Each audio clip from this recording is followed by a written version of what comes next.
दरम्यान पाकिस्तानची अर्थव्यवस्था संपूर्णपणे डबघाईला आली असताना आता कोट्यावधी नागरिक गरिबीत होरपळत असताना पाकिस्तानचा लष्कर प्रमुख जनरल असीम मुनीरची संपत्ती मात्र अगदी गगनाला भिडली।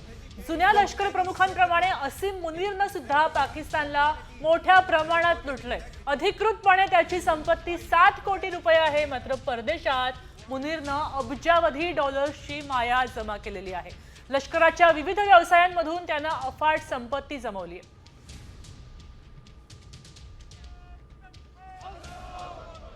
जुन्या लष्कर प्रमुखांप्रमाणे असीम मुनीरनं सुद्धा पाकिस्तानला लुटल्याचं आपल्याला पाहायला मिळतंय। लष्कर प्रमुख असीम मुनीरची एकूण संपत्ती 7 कोटी, अधिकृत संपत्ती 7 कोटी आहे, मात्र देशात 7 कोटी तर परदेशात अब्जावधींची माया त्याने जमवलेली आहे। लष्कराच्या व्यवसायातून मुनीरनं अब्जावधी कमावले आहेत। लष्कराच्या 100हून अधिक व्यवसायांचं नियंत्रण मुनीरकडे आहे।